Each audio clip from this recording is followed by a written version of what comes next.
আছে? বলছে হ্যাঁ আছে। কি? বলছে আমাদের এখানে 1 কাঠা জায়গার দাম 1,10,20,20 লাখ টাকা। আলিয়া যে ইউনিভার্সিটি হজ হাউস হয়েছে ওর পিছনে কথা বলেছে, ওটা মোহাম্মদপুর বলে। তা বলছে হুজুর ছেলেরা তো সম্পত্তি পাবে, তো মেয়েরা পাবে তো? আপনি কি মনে করেন? বলছে আমি মনে করি ছেলেও পেলে কথা বলেন মেয়েও পাবে, তবে শরিয়ত যে নির্ধারণ করেছে ছেলে যা পাবে মেয়ে তার কথা বলেন হাফ পাবে। 1 কাঠা জায়গা ছেলে পেলে মেয়ে ক কাঠা পাবে? আধা কাঠা। তার মানে ছেলে যদি 1 কাঠা 20 লাখ টাকা 1,20,20,00,000 টাকার মালিক হয়, মেয়েটা হবে 60,000 টাকা, 60 লাখ টাকা, তাই তো নাকি? কিন্তু এই 60 লাখ টাকা বোন নিয়ে চলে যাবে। 60 লাখ টাকা বোন নিয়ে চলে যাবে। ওর বিয়ে দিতে তো 10 লাখ টাকা খরচ হয়েছে। ভাই চাপ দিচ্ছে বাড়তে, জায়গাটা আমার নামে লিখে দাও, তোমার নামে থাকলে ও কি পাবে? তা হুজুর একটু ওয়াজ করে। তাই বললাম কি করলেন? দিলেন না দিলেন? বলছে দিই না বলে ছেলে ঘরে উঠতে দেয় না। ছেলে ঘরে উঠতে দেয়, যে আমার নামে লিখে দাও, তুমি মরে যাবে আমার হয়ে যাবে, বোন কখনো চাইতে আসবে না। তা হুজুর আমি এত বড় হক মেরে আমি পিতা কিভাবে কবরে যেতে পারি? এইটা করিনি বলে ছেলে ঘরে উঠছে।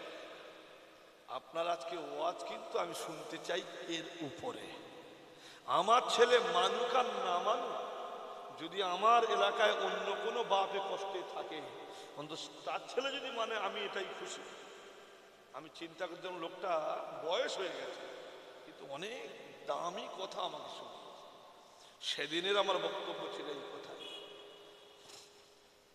আমি বলেছিলাম এ ছেলেরা শুনে রেখে দাও, ও ছেলেরা শুনে রেখে দাও, বাপের সম্পত্তি মায়ের সম্পত্তি, ছেলে যেমন অধিকার আছে মেয়ের তেমন অধিকার আছে।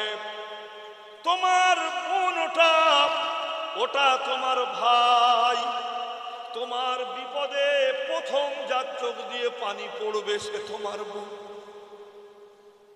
বোন যদি সমুদ্রের মাঝখানে যদি খবর পায় তার ভাই অসুস্থ হয়েছে, কিভাবে সমুদ্র তড়পে পার হয়ে আসতে পারে ভাইয়ের দেখার জন্যে? তোমরা কেমন করে বোনের হক নষ্ট করতে পারো? আর শুনে রেখে দাও ও পিতারা, কিছু কালপেতা পিতা আছে, মেয়েকে সম্পত্তি দেবে সেই মাঠের মাঝখানে যেখানে কোনো লোক যেতে পারে না, আর ছেলেকে দেবে মেন রাস্তার ধারে। এরকম কিছু পিতা আছে না? শুনে রেখে দাও পিতারা, ওই মেয়েটা তোমার কাছে হয়তো কোনোদিন জোর করতে পারবে না। মেয়েটার জামাইটা খালি বলবে তোর বাপ তোকে জন্ম দিয়েছিল বটে, তোর বাপ তোকে লালন পালন করেছিল বটে, তবে তোর বাপের কাছে তোর চাইতে তোর ভাইয়ের দাম অনেক বেশি। মেয়েটা তখন বালিশে মাথা দিয়ে কিচ্ছু বলতে পারবে না, শুধু কাঁদবে। আমার আল্লাহর বিচারে ওই বাপ কিন্তু ধরা পড়ে যাবে। আজ করতে যাচ্ছে বলে বাপ কি সর্বনাশটা করলো, সম্পত্তিগুলো ছেলের নামে লিখে দিয়ে দিল, মেয়েটাকে বেমালুম ফাঁক দিয়ে চলে গেল। মেয়েটা একটা জলসায় গিয়েছি, হাউ হাউ করে কেঁদে বলছে হুজুর আমার স্বামী আমার আব্বাজান সে কি করলো, সব সম্পত্তি ভাইকে লিখে দিয়ে দিয়েছে, আমার স্বামী জেনে ফেলেছে। সে তো উঠতে মারে বসতে মারে, কি করবো আমি বুঝে পাচ্ছি না। আমি তখন বললাম তোমার আব্বা কোথায় গিয়েছে বেঁচে? বলছে হজে গিয়েছে। আমি বলছি হজ গিয়েছে বটে, যদি আওয়াজ শোনাতো তাহলে শুনতে পেত। আল্লাহর কাবা ওখান থেকে বলছে দূর হ, তুই আমার সামনে আসবি না। এ ভাইরা বাবাজিরা বন্ধুরা, হক খুব কঠিন জিনিস। হক একটু নষ্ট করতে পারবেন না। আপনার স্ত্রীর যা হক আপনাকে আদায় করতে হবে। অনেক বাড়ির বোনেরা স্ত্রী হয়ে হিসাবে এসেছেন স্বামীর ঘরে, এসে তার প্রধানতম কাজ হলো, ওই ভাবির প্রধানতম কাজ হলো কিভাবে তার শাশুড়ি বঞ্চিত হয়, কিভাবে তার শ্বশুর বঞ্চিত হয়, কিভাবে তার মানে দেওর বঞ্চিত হয়। এরম আছে না? সবাই নয়, কিছু থাকে ও জানে না।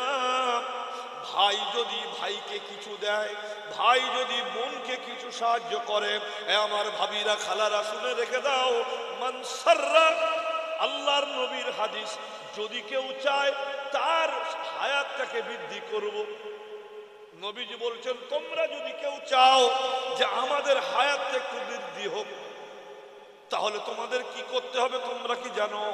আমি নবী বলছি, কিছু টাকা পয়সা নিজের রক্ত সম্পর্কীয় আত্মীয়কে সাহায্য করো। সুবহানাল্লাহ। নিজের রক্ত সম্পর্কীয় ছোট ভাই কিংবা বড় ভাইয়ের অভাব চলছে, কিংবা বোনের খুব কষ্ট যাচ্ছে, কিংবা আপনার ফুপি আম্মা তার সংসারটা ভালো চলছে না, আপনাকে এসে বলছে ভাই গো খুব কষ্ট হচ্ছে বাবা, একটু আমার সাহায্য কর। ওকে যদি সাহায্য করেন আল্লাহ আপনার হায়াতে বৃদ্ধি করবে। জোরে বলুন সুবহানাল্লাহ। এই হায়াতে বৃদ্ধি মানে বোঝেন তো? আবার আল্লাহ যেটা হায়াত দিয়েছে ওটা বাড়ি দিয়ে বলে মনে করছেন নাকি? হ্যাঁ, হায়াত কিন্তু একদম বাঁধা, 1 ঘন্টা আগেও হবে না, 1 ঘন্টা পরও হবে না। তা বৃদ্ধি মানে কি? হাদিসের ব্যাখ্যায় বলা হয়েছে যতদিন বেঁচে থাকবে সুস্থতার সাথে আল্লাহ শান্তির সঙ্গে বেঁচিয়ে রাখবে। আচ্ছা, একটা লোক বিছানায় পড়ে আছে, এক গালে পানি দিলে অন্য গাল দিয়ে গড়িয়ে যায়, ওই অবস্থায় 15 বছর আছে, সব গায়ে ঘা হয়ে গিয়েছে, এও বেঁচে থাকলো 80 বছর। আর একটা লোক সে বেঁচে থাকলো 60 বছর, কিন্তু বেমালুম খাওয়া দাওয়া করে সব কিছু করে। বলুন তো কার বেঁচে থাকাটা ভালো? 60 বছর হলো, ওরা 80 বছর বেঁচে থাকে তো তো দম পড়ে গেছে, সব ঘায়ে চুরমার, পায়খানা করে ফেলছে, নিজে সাফ করতে পারে না, ছেলে নাক করছে, মেয়ে মুখ করছে, এ করছে, ও করছে। এই জন্যে হায়াত বৃদ্ধি মানে আপনার হায়াতটাকে আল্লাহ সুস্থতার সঙ্গে রাখবে। শুনুন আমার ভাবিরা, যদি মনে করেন আপনার স্বামীর হায়াতটাকে আল্লাহ বৃদ্ধি, শান্তি, সমস্ত রোগমুক্ত রাখতে চায়, আপনার স্বামীকে জোর করে বলবে নাই তোমার ওই বোনটা খুব গরিব, ওকে দাও না, তুমি ঈদের সময় জামা কাপড় দাও, দাও তো তাতে 5,000 টাকা ঢুকিয়ে দাও। আপনারা কি মনে করেন জানেন না মোবাইলে হচ্ছে তার মানে বাড়িতেও আমার চলে যেতেও পারে? জানে, আমি তো আমার ভাই বোনকে যা দিয়ে দিই ও আলাদা করে দিয়ে দেবে। আমার ভাইরা আমাকে বলবে ভাবি কিন্তু এই টাকাটা দিয়েছে, আমি যা দিয়েছি লুকিয়ে করে নিয়ে নে। এগুলো হচ্ছে আপনার হায়াতকে আল্লাহ মানে খুব সুস্থতার সাথে শান্তির সাথে রাখবে। বলুন আল্লাহুম্মা আমিন, আল্লাহুম্মা আমিন। খবরদার, নিজের রক্ত সম্পর্কী আত্মীয় তারা বিপদে পড়লে ঝাঁপিয়ে পড়বেন, কারণ ওর ঝাঁপিয়ে পড়া মানে আপনাকে আপনার বিপদে আপনি ঝাঁপিয়ে পড়েছেন। জোরে বলুন সুবহানাল্লাহ। কখনো কারোর হক মারার চেষ্টা করবেন না। নিজের বোনের যা যেখান থেকে, আর ওকে বলবে জালালপুরেতে 1 কাঠা জায়গার দাম 60 লাখ টাকা, জানিস? তা আমি একটা দোকান করবো, তোর ওখানে হক আছে, কি করব বলতো? আরে বোন যদি ঠিক জায়গায় তার স্বামীর জায়গা ভালো টাকা পেয়ে যায়, ও তখন বলে তুই ওটা কর না, তুই বলতে যাচ্ছিস কেন? ও নিজের থেকে আপনাকে বলে দেবে। খবরদার, হক মারার চেষ্টা করবেন না। আমার ভাইরা, বাবাজিরা, বন্ধুরা, হক এত ভয়ঙ্কর জিনিস, আপনি যদি নষ্ট করে দেন, দয়ার নবী রহমাতুল লিল আলামিন ছেলেদের উদ্দেশ্যে বলে বলছে, শোনো ছেলেরা, তোমার বাপ মাকে খবরদার জানো উফ শব্দ করাবে না। কি শব্দ বললাম? উফ। কোরআন শরীফে এই শব্দটা এসেছে, ওয়ালা তানহারহুমা ওয়া কুল লাকুম ওয়ালা তাকুল লাকুমা উফিন। উফ। আল্লাহ বলছে খবরদার এমন কথা বলো না যে কথা বলার পরে তোমার বাপ কিংবা মা উফ করে উঠবে। তুমি যদি তোমার বোনকে কষ্ট দাও, তোমার বাপের কানেতে গেলে তখন উফ করে উঠবে। তোমার আমার আব্বাকে যদি কষ্ট দাও, কোনো খাওয়াতে কষ্ট, পরানে কষ্ট, টাকায় কষ্ট, তাহলে বাপ একবার উফ করে উঠবে। ওই উফটা পাশের বাড়িতে আওয়াজ যাবে না, কিন্তু আল্লাহর আরশ মোয়াল্লা পৌঁছাতে সময় লাগবে না। আমার ভাই সকল বন্ধুরা, একটা যুবক সাহাবী মদিনার মসজিদে আল্লাহর নবীর কাছে এসেছিলেন। এসে বাপের নামে শিকায়েত করছেন, বাপ বাজে লোক, বাপ তার সব শেষ করে দিচ্ছে, তার ভবিষ্যতে চিন্তা বাপ করে না। ইয়া রাসূলুল্লাহ, হাবিবাল্লাহ, আমি রোজগার করে রেখে দেব, আমার বাপ ঘরে ঢুকে কাউকে না বলে, আমার বিবিকেও পর্যন্ত কিছু বলবে না, আমাকে কিছু বলবে না, জামার পকেটে হাত ঢুকে দেবে, যা হাতে আসবে সব নিয়ে চলে যাবে। আচ্ছা না, আপনারা শুনে বলুন তো, বাপটা ভালো না খারাপ? কথা বলছেন না কেন? এই বাপটা খারাপ না ভালো? ছেলে রোজগার করে বলে নেয় না, আগে এটা স্বভাবটা ভালো। হ্যাঁ, কথা বলছেন না কেন বলেন? হয় হ্যাঁ এর দিকে যাবে, নাই নাই দিকে যাবে। ও ছেলেরা যারা রোজগার করে শুনে না, যদি যারা আসেনি তাদেরকে শুনিয়ে দেবেন। সাহাবীটা যখন এসে বললেন, ইয়া রাসূলুল্লাহ, আমার আব্বার এত স্বভাব খারাপ, রোজগার করব আমি আর আমার সবলে চলে যাবে, আমার বউয়ের সাথে সব সময় ঝগড়া, আমার সাথে ঝগড়া, এই জন্য। আল্লাহর নবী দো জাহানের বাদশা শুনে এক সাহাবীকে বললেন, যাও তোর বাপকে ডেকে আনো। সাহাবী গেলেন, গিয়ে বলছেন, ভাই, বলছে বলুন। আরে রাসূলুল্লাহ এক্ষুনি আপনাকে ডেকেছে, আপনার বেটা আপনার নামে কি দরখাস্ত করেছে জানি না। রাসূল বলছে বাপকে এক্ষুনি ডেকে নিয়ে এসো। বলছে তাই? রাসূলের দরবারে চলে গেল আমার বেটা? হ্যাঁ। ওই লোকটা তখন দরজার কাছে দাঁড়িয়ে চোখটা আকাশের দিকে করে বিজ বিজ করে কি বলল, কেউ যে ডাকতে গিয়েছিল সে জানতে পারলো নি। লোকটা আসছে, ও আস্তে আস্তে আসছে, আর বিজ বিজ বিজ বিজ করে কি যেন বলছে, কিছু জানে না।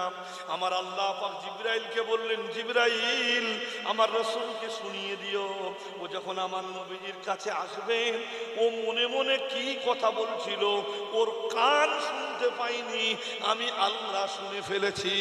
ও যে কথাগুলো বলছিল রাসূল যেন আগে ওই কথাগুলো শুনে নেয়, তারপরে রাসূল যে কারণে ডেকেছে সেই বিষয় বিচার করবে। হযরতে জিবরাইল আমিন বলছেন, ইয়া রাসূলুল্লাহ, আপনি যে সাহাবীকে ডেকেছেন, উনি আপনার ডাকার খবর শুনে উনি মনে মনে কিছু কথা বলেছেন। কি বলেছেন? আল্লাহ আপনাকে শুনতে বলেছে। রাসূল সাল্লাল্লাহু আলাইহি ওয়াসাল্লামের সাহাবী যখন রাসূলের কাছে আসলেন, আমার নবীজি বলছেন, আচ্ছা ভাই, একটা কথা জিজ্ঞাসা করি, বলো না দেখি বাবা, আপনি যখন আমার ডাক পেয়েছিলেন সেই সময় ডাকটা শুনে আপনি কি এমন কথা বলেছিলেন মনে মনে যা আপনার কান শুনেনি? সাহাবী তো অবাক হয়ে গেল, যে ডাকতে গিয়েছে সেও তো শুনতে পাবে না, নবীজি কেমন করে জানতে পারলো? তখন বলছে, ইয়া রাসূলুল্লাহ, কেন, কি ব্যাপার? বলছেন, না বলুন না, আপনি মনে মনে কিছু কথা বলেছিলেন। সেই সময় সেই সাহাবীটা কি বলছেন জানেন? ইয়া রাসূলুল্লাহ, যখন আমি শুনলাম আমার নামে নালিশ হয়েছে রাসূলের দরবারে, আমি তখন অবাক হয়ে গেলাম। বেটা আমার নামে আমার নবীর দরবারে নালিশ করেছো? বেটা, তুই যখন তোর মায়ের গর্ভে থেকে দুনিয়ায় আসলি, বেটা তুই কি খাবি? আমি বাপ অন্য চিন্তা নয়, খালি ওই চিন্তায় আমি ঘুরতাম। বেটা অসুস্থ হয়ে গেলে আমি তখন তাকে কোন ডাক্তার কোন কবিরাজের কাছে নিয়ে গেলে সুস্থ হবে, এই চিন্তায় থাকতাম। বেটা আমার যখন খুব শরীর খারাপ হয়ে যেত, মাথার কাছে সারা সারা রাত আমি কাটাতাম। আমার আজকে শরীর দুর্বল করেছে, ওই বেটাকে মানুষ করতে গিয়ে, ভালো মন্দ খাবার খেতে গিয়ে আমার মনে এতে টানিনি আমার বেটা এটা খা। কোনো ভালো কাপড় পরতে গিয়ে আমার বেটার কাপড়টা ভালো হোক, আমি এটা মনে করেছি। আজ আমার বেটা রাসূলের সামনে নালিশ দিয়েছে, হুজুর আমি এই কথাটা বলেছি, আর কিছু বলি নাই। আল্লাহর নবী বলছেন, আপনি মনে মনে বললে কি হবে? এই কথাটা আমার আল্লাহর আরশ মুআল্লায় চলে গিয়েছে।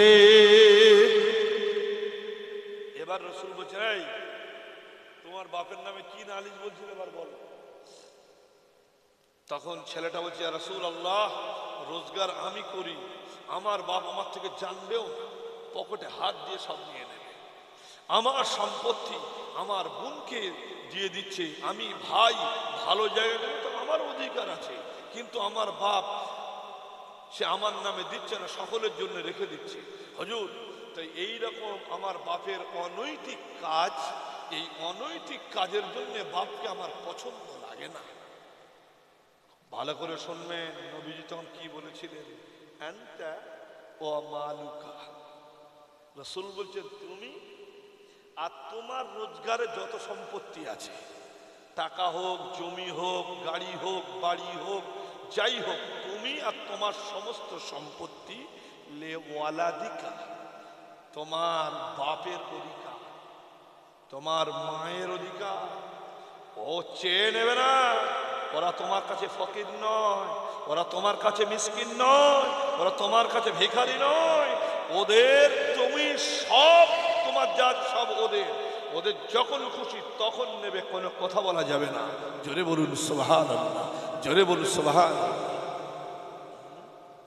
বাপ মাকে কষ্ট দেবেন ভাইরা, খুব সাবধান। অনেক জায়গায় বলে, আপনি জানেন হুজুর আমার বাপ কত খারাপ লোক।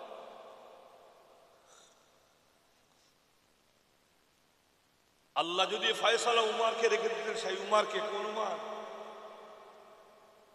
এক তরবারিতে মাটিতে দুদিকে লাশ ফেলেছিল, আমাদের মতন নবী ভক্ত দেখায় সব মেরে শেষ করে দিত। আপনি বাপের বন্ধু হচ্ছে, খুব পয়সাওয়ালা হয়ে গেছে, টাকাওয়ালা হয়ে গেছে, আমার আল্লাহ তোকে এমন একটা ক্যান্সারের মতন ব্যায়াম দিয়ে দেবে, তো সব টাকা জিরো, হিরো হবে জিরো। সব সময় আব্বা আম্মাকে খুশি করবেন, তারা দোয়া করবে, দোয়াটা আপনি পেতেও পারেন সামনে সামনে, না পেলে আখেরাতে পেয়ে যাবেন। কিন্তু কোনো মতে কোনো অবস্থায় বাপ মাকে কোনো অবস্থায় হম্বি তম্বি করা যাবে না। অনেক সময় আমার ভাবিরা জানে না, সে স্বামীর কাছে একটু তার শাশুড়ির নামে দু চারটে কথা বলে দিল, যে তোমার মা জানো আমাকে এই বলেছে, ওই বলেছে, এই সেই করেছে। এবারে ছেলেটা তখন মাকে খুব দুষতে শুরু করে দিল। জেনে রেখে দিও, তোমার স্বামী কাবার দেওয়ালে মাথা ঠুকছে, ওর মাথাটাকে আগে আটকাও। কারণ ওর মা মানে এই জাতাই জিনিস নয়। তোমারও পেট থেকে তোমার বাচ্চা বেরোবে, সে যখন তোমাকে ধমক দেবে তোমার কি হাল হবে, ঠিক ওইটা মনে করে নাও। শাশুড়িকে যখন তোমার স্বামী তাকে ধমক দিচ্ছে, তার মানে ও কাবার দেওয়াল ভাঙতে যাচ্ছে, ওকে আটকাও, খবরদার, এটা তোমার মা। প্রতিটা বাড়ির বউদের উচিত হবে তার স্বামীকে বাড়ি থেকে বাইরে থেকে আসলে প্রথম বলবে, যান মাকে গিয়ে একটু সালাম করুন, মায়ের কদম বুসি করে তারপরে আপনি আমার কাছে আসুন। এটা প্রতিটা ভাবির উচিত, তার স্বামীকে শিক্ষা দেওয়া। কথা বোঝা গেল না গেল? আগে আমার কথা আপনাদের খুব কষ্ট দিচ্ছে মনে হচ্ছে নাকি? হ্যাঁ, নসিহত উঠে গিয়েছে। বাড়িতে এখন 4টে মোবাইল, বউয়ের হাতে মোবাইল, শাশুড়ি হাতে মোবাইল, ছেলের হাতে মোবাইল, মেয়ের হাতে মোবাইল, 4টে মোবাইল চারদিকে। কেউ কারার ভালো মন্দ কথা শেখানো সব বন্ধ। কখন ভালো কথা বলবে? আগেকার দিনে আমাদেরকে বসিয়ে, আমাদের মায়ের কোলে বসিয়ে, আমরা বড় হয়ে গেছি, 6-7-এ পড়েছি, আমার এখনো জ্ঞান আছে, মায়ের উরুতে মাথা দিয়ে শুয়ে, বাইরের উঠোন বলি আমরা, আপনারা কি বলেন জানি না, উঠোনেতে মা চাটাই বিছিয়ে দিয়ে আকাশের দিকে বলতো, কি পড়েছিস আজকে একটু আমাকে শোনা। এখন আর সব সময় নাই, যার কারণে ছেলেগুলো এখন বেশি খারাপ হতে চলেছে। আমার ভাইয়েরা, বন্ধুরা, আমার ভাবির, আমি বারবার ভাবিদের উদ্দেশ্য করে বলছি, আপনার স্বামীকে শেখাবেন, খবরদার মায়ের দিকে যেন চোখ তুলে তাকাবে না, তোমার চোখ তুলে নেওয়া হবে, তুমি জানবে না। বাপের দিকে চোখ তুলে তাকাবে না। বাজারে গেলে অনেক সময় নতুন বিয়ে করে এনেছে, একটু স্ত্রীকে ভালো খাবার খাওয়ার জন্য একটু সন্দেশ কিনে আনে, এটাও সেটা কিনে আনে। স্ত্রীর উচিত হবে প্রথম এটা নিয়ে মাকে দাও, আমার শাশুড়িকে দাও, গিয়ে বলবে মা তোমার ছেলে এই দেখো মিষ্টি এনেছে, আমরা 3জন 4জন মিলে একসাথে খাবো। আরে যে খাবার একসঙ্গে 100 গ্রাম খেতেন সেটা 1 চামচ খান, ওই 1 চামচটা আপনার বরকত হয়ে যাবে, সকলের শান্তি থাকবে। জোরে বলুন সুবহানাল্লাহ। নেই এই নসিহত নেই। আমার ভাইরা, বাবাজিরা, বন্ধুরা, সাহাবী বলছেন ইয়া রাসূলুল্লাহ, ইয়া হাবিবাল্লাহ, আমার আব্বার তাহলে কাফনটা আপনি দিয়ে দিন। মনে পড়ছে না? পড়ছে না? আপনার অসুবিধা লাগছে না তো? একটু দরুদ শরীফ আল্লাহ।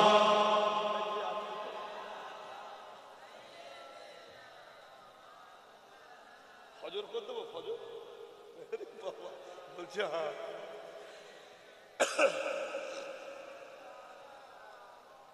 इन हवाओं से कह दो कि न आए इधर, मुझको खुशबू की कोई जरूरत नहीं। इन हवाओं से कह दो कि न आए इधर, मुझको खुशबू की कोई जरूरत नहीं। जिनकी खुशबू से महका है सारा जहां, वो खुशबू नबी के पसीना में है। अल्लाहुम्मा, जोर जोरे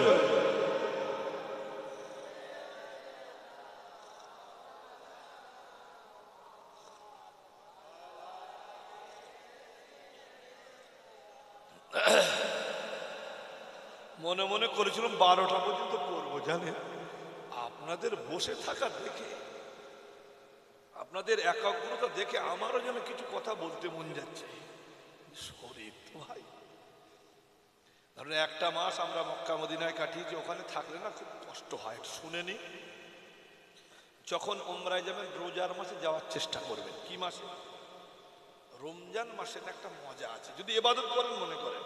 আর যদি মনে করেন দীঘায়, দার্জিলিং যখন ঘুরবো, এরকম একটু মক্কা মদিনায় ঘুরবো, যখন খুশি যাবেন। যদি ইবাদত করবো মনে করেন, রোজার মাসের যে মজাটা ওটা পাবেন। খাবার ঝামেলা নেই, পেশাব পায়খানার ঝামেলা নেই। আপনি গোসল করে 10টা সাড়ে 10টার মধ্যেই বেলা হারাম শরীফে চলে যাবেন, গিয়ে জোহরের নামাজ পড়বেন, কোরআন তেলাওয়াত জানলে কোরআন তেলাওয়াত করবেন, তাসবিহ পড়বেন হারামে বসে বসে। আসর হয়ে যাবে, আসরের নামাজ পড়বেন, তারপরে এদিকে সব ওরা সব তৈরি করবে, তখন আপনার কি বলে ইফতারের জন্য এটা সেটা বিছাবে, সেইগুলো দেখবেন। তাসবিহ পড়তে পড়তে ইফতারের টাইম হলে ইফতার করে নেবেন, নিয়ে একটু বাথরুমে গিয়ে পেশাব পায়খানা করে আবার তৈরি হলেন, এবারেতে ঈশার নামাজ পড়বেন, তারপরে তারাবি হবে। হ্যাঁ, রাত 10:30 11টা পর্যন্ত তারাবি। আমাদের যে তারাবিগুলো হয় তো খালি হুটপাটি তারাবি হয় নাকি ছেলে খেলা? তারাবি এখন পড়ে দেখবেন, 10 রাকাত তারাবি পড়ে আপনার কি বলবো 1.5 ঘন্টা লাগে। ওরা 10 রাকাত পড়ে, আর লাস্ট 10 দিন 20 রাকাত পড়ে। একটা হলো রাত 12:30 থেকে রাত 2:30 পর্যন্ত, রুকুতে গিয়ে 3-4 মিনিট, সাজদায় গিয়ে 4-5 মিনিট। আমরা এই যে টাইম রুকু করো ওই টাইমে 4 রাকাত নামাজ পড়ে ফেলবো। একটা রুকুতে 3-4 মিনিট, সাজদাতে গিয়ে 4-5 মিনিট। মানে যা কিছু চাওয়ার তো ওই জায়গাটা না। আমরা তো জানি না, আমরা খালি শিখে রেখেছি সুবহান রাব্বিয়াল আলা, আর কিছু বলতে জানি না। আরে নফল নামাজে, সুন্নাত নামাজে আল্লাহর কাছে অনেক কিছু চেয়ে নিতে হয়। আল্লাহুম্মা গফিরলি ওয়ারহামনি ওয়াআফিনি ওয়াআতিনি ওয়ারজুকনি ওয়াজবুরনি ওয়াহদিনি। আরে রব্বানা আতিনা ফিদ দুনিয়া হাসানা وفي الآخرة حسنة وقنا عذاب النار اللهم يا مقلب القلوب ثبت قلبي على دينك يا مصرف القلوب صرف قلوبنا على طاعتك। আপনার যা মন যাবে চেয়ে নিন। আপনি নামাজের ভিতরে আল্লাহকে চাইছেন, আল্লাহ আপনার দেওয়ার জন্য প্রস্তুত আছে। জোরে বলুন সুবহানাল্লাহ। জান ভরে যাবে। তবে ট্রেনিংটা নিয়ে বুঝে শুনে তারপরে গেলে মজা পেয়ে যাবেন। যাই হোক ভাই, তো এখানে ওখানে এই যে আমরা সারা মানে 24 ঘন্টায় 1.5-2 ঘন্টা করে ঘুম হতো, বুঝতে পারছেন তো? 24 ঘন্টায় 1.5-2 ঘন্টা করে ঘুম হতো। তা ওই পরিশ্রমের পরে এখানে এসে আবার সেই একই হালাত চলছে, রাত জেগে জলসা চলছে, দিনের বেলা মাদ্রাসার ডিউটি চলছে। মানে ওই জন্য পরিশ্রমের জন্যে শরীরের ক্লান্ত। তাই ভাইকে বলছিল যে 12টা পর্যন্ত মনে করেছে, বলছে আমরা 2টো পর্যন্ত মনে করেছি। তা প্রায় 1টা বাজতে চললো। আমার কিন্তু বক্তব্য এখন আমি গোটাতে পারলাম না, আপনাদের অসুবিধা লাগছে না তো? মাশাআল্লাহ। এবারে চলে আসছে সেই সাহাবী। এবার কি জিনিস চাইলেন গো? কথা বলেন। মানে বাপের কাফন কি দিয়ে হবে? রাসূলুল্লাহর জুব্বা। কি দিয়ে হবে? আমার নবীজির জুব্বা। আচ্ছা, বাপটা শুনে কি লাগলো? বড় আল্লাহওয়ালা পীর সাহেব, পাক্কা বেঈমান। সাহাবী বলছেন, ইয়া রাসূলুল্লাহ, ইয়া হাবিবাল্লাহ, ওগো আল্লাহর নবী, হুজুর আপনি আমার আব্বাকে যে কাফনটা দেয়া হবে আপনার জুব্বা মোবারকটা দিন। রাসূলুল্লাহ বলছেন, ঠিক আছে যাও, গোসল দেওয়া যখন হয়ে যাবেন বা গোসল দেওয়ার সময় চলবেন, আমি রাসূলুল্লাহ তোমার বাপের জন্য কাফন পাঠাবো, আমার জুব্বাটা। সাহাবী তখন বলছে, ইয়া রাসূলুল্লাহ, 2টো দাবি করলাম, 2টো মানলেন, আর একটা কি চাইবো? আর বেশি চাইবো না। নবীজি বলছে, কি বলো? ইয়া রাসূলুল্লাহ, আমার আব্বার যে গোসল দেওয়া হবে ওই গোসলে যদি আপনি থাকেন, আমার আব্বার গোসলে আপনি থাকবেন, আপনার হাত মোবারক দিয়ে আমার আব্বার গোসল দেয়া চলবে। আমি জানি আমার আব্বা বেঈমান, আমি জানি আমার আব্বা আমার নবীর দুশমন, কিন্তু রাসূলুল্লাহ যদি আজকে গোসল দিয়ে দেয়, ও ভাইরা, বাবাজিরা, বন্ধুরা, আমার নবী বললেন, আব্দুল্লাহ তুমি তো আমার প্রিয়তম সাহাবী, বাবা তুমি বলছো, তোমার কথা ফেলতে পারলাম না, চলো তোমার বাপের গোসল দেওয়া হবে, আমি রাসূলুল্লাহ তাতে শামিল হব। নবীজি এক জোড়া জামা নিয়ে এবারে চলতে শুরু করলেন আব্দুল্লাহদের বাড়ির দিকে।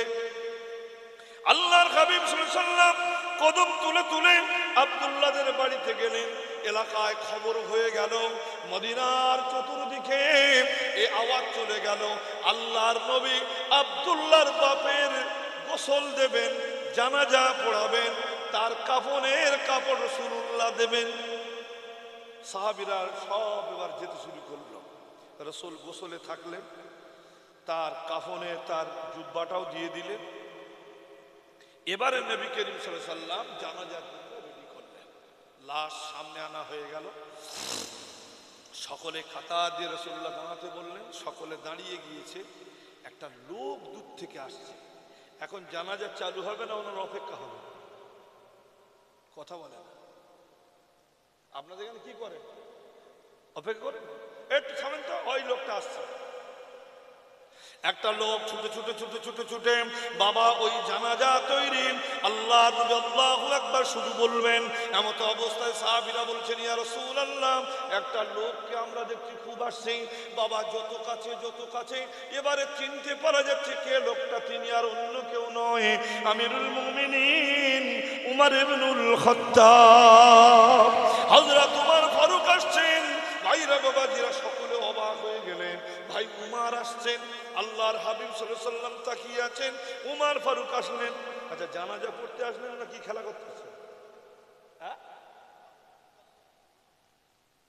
রাসূলুল্লাহ সাল্লাল্লাহু আলাইহি ওয়াসাল্লামের জানাজায় উনি আসছেন, সবাই মনে করে কি করবে? জানাজা পড়বে। কিন্তু উনি আসছেন কিন্তু সম্পূর্ণ ব্যতিক্রম, যে রাসূলুল্লাহ ভুলে গেছে ও যে কি জিনিস নবী সাল্লাল্লাহু আলাইহি ওয়াসাল্লাম ভুলে গিয়েছে, এটা রাসূলকে স্মরণ করে দিতে আসছে। ছুটে এসে দয়ার নবী রাহমাতুল লিল আলামিনকে বলছেন, আসসালাতু ওয়াসসালামু আলাইকা ইয়া রাসূলুল্লাহ, ইয়া হাবিবাল্লাহ, বিআবি আনতা ওয়া উম্মি, আমার আব্বা আমার মা আপনার কদমে কুরবানি হয়ে যাক। ওগো আল্লাহর নবী, আইসাল্লি ইয়া রাসূলুল্লাহ, এই বেঈমানের জানাজা আপনি পড়বেন। লা তুসাল্লি, ওগো নবীজি এর জানাজা পড়বেন না। লা তুসাল্লি, এর জানাজা পড়বেন না। ফাইন্নাহু শাইতান, এ পাকা বেঈমান, এ বেঈমানের জানাজা পড়বেন না। আমার দয়ার নবী রাহমাতুল লিল আলামিন আহারে ওই সময় চেয়ে আছেন। উমর ফারুক বলছেন, ইয়া রাসূলুল্লাহ, এ বেঈমান আপনার স্ত্রী আমাদের মা আয়েশার নামে বদনাম দিয়েছিল। হুজুর এত তাড়াতাড়ি ভুলে গেলেন? আমার ভাই সকল বন্ধুরা, নবী করিম সাল্লাল্লাহু আলাইহি সাল্লামকে জানাজা আটকে দিয়ে দিলেন। আল্লাহর হাবিব সাল্লাল্লাহু আলাইহি সাল্লাম কত দয়ার সাগর নবী, ওই সময় বললেন, উমার তোমার ভালো না লাগে তুমি সরো, আমি কিন্তু জানাজা পড়বো। রাসূল সাল্লাল্লাহু আলাইহি সাল্লাম বাবা এবারে জানাজা আদায় করতে শুরু করলেন। উমার বললেন, না, যে আমার নবীর নামে বদনাম করে, যে আমার নবীর নামে মুনাফিকি করেছে, যে সারাটা জীবন রাসূলের বিরোধিতা করেছে, সেই রাসূল সাল্লাল্লাহু আলাইহি সাল্লাম জানাজা পড়ালো, আমি উমার কিন্তু জানাজা পড়বো না। এ ভাইরা, বাবাজিরা, বন্ধুরা, রাসূল জানাজা পড়াচ্ছেন, হযরত উমার বাইরে দাঁড়িয়ে হাউ হাউ করে কাঁদছে আর বলছে, আমার আল্লাহ, আমার রাসূলকে আপনি কি নবী করে পাঠিয়েছেন যে চরম দুশমনের দুশমনিও পর্যন্ত ভুলে গিয়েছে। হযরত উমর হাউ হাউ করে কাঁদছেন, আল্লাহ, আমার নবীকে কি বুরদুবার করেছেন, আমার রাসূলকে কি নরম করেছেন। আমরা তো কেউ একটু কথা বলে দিলে বাবা আমরা ঘোষণা করে তো জানাজায় যাব না। এই ঘটনা আছে না? ছেলের সাথে মায়ের ঝগড়া হয়েছে, মা ঝট করে বলল, তুই আমার জানাজা পড়াবি না। কি গো, বলে না, বলে না। অথচ আমার নবীর চরম দুশমন রাসূলুল্লাহ জানাজা পড়াতে লাগলেন। হযরত উমর হাউ হাউ করে কাঁদছেন, আল্লাহ, আমার দয়ার নবী, মায়ার নবী, এত বড় দয়ার নবী, ওগো আমার আল্লাহ, আমার রাসূল সাল্লাল্লাহু আলাইহি সাল্লাম জানাজা পড়াতে শুরু করলেন।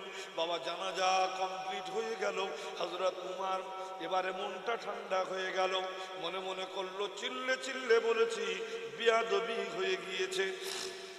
নবীজির কাছে আসছেন যে আমার বিয়াদবিটা, অন্যায়টা স্বীকার করে ক্ষমা চাইতে হবে।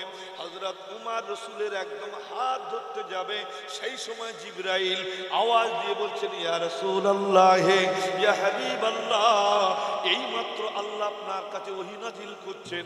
আল্লাহর হাবিবকে বলা হচ্ছে, ওয়ালা তুসাল্লি আলা আহাদিন মিনহুম মাতা আবাদান ওয়ালা তাকুম আলা কবরিহি ইন্নাহুম কাফারু বিল্লাহি ওয়া রাসূলি ওয়া মাতু ওয়া হুম ফাসিকুন। ওগো নবী, এইরকম বেঈমান মারা গেলে আজকের যা হয়ে গেছে গেছে, আর কোনদিন জানাজা পড়ানো যাবে না। তার মানে উমর জানাজা না পড়ে ঠিক করেছে।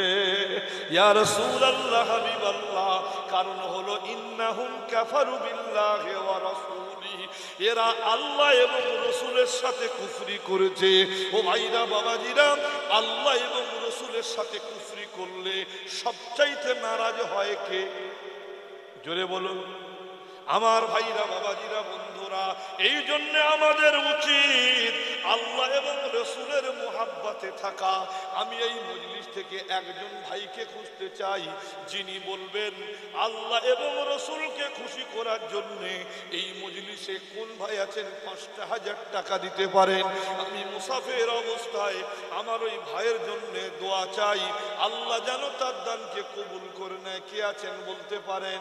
আমি ৫,০০০ টাকা দিতে রাজি আছি। প্রথম কোন ভাই? কত টাকা কত দিকে চলে যায়, কত ডাক্তারে খেয়ে ফেলে, কত আপনার ক্ষতি হয়ে যায়, কত আপনার বিচারক খেয়ে ফেলে, কত কোর্টের উকিলেরা নিয়ে নেয়। আমার ভাইরা, আল্লাহর কাছে দোয়া করি, আল্লাহ যেন আপনাদের বিপদ থেকে উদ্ধার করেন। কে আছেন সর্বপ্রথম দেখি ৫,০০০ টাকা আমার রাসূলুল্লাহর জন্য দেবেন, আল্লাহ যেন তার দানকে কবুল করে নেয়। জোরে বলুন আমিন। নারায়ে তাকবীর। আর জোরে বলুন নারায়ে তাকবীর। আর একটু জোরে বলুন নারায়ে তাকবীর। প্রথম কোন ভাই আছেন দেখি, বলবেন ৫,০০০ টাকা আমার আল্লাহ এবং রাসূলকে খুশি করার জন্য দেবেন। আমার ভাইরা, বাবাজিরা, বন্ধুরা, আমার আল্লাহ পাক যদি চায় এই দানের ওসিলায় আপনার মই মুরব্বি যারা কবরে চলে গিয়েছে আর কোনোদিন আপনার কাছে আসবে না, সেই মই মুরব্বিদের আল্লাহ পাক কবরে যেন শান্তি দেয়। কে আছেন প্রথম দেখি বলতে পারেন যে আমি ৫,০০০ টাকা আমার আল্লাহ এবং রাসূলকে রাজি করার জন্য দিতে রাজি আছি।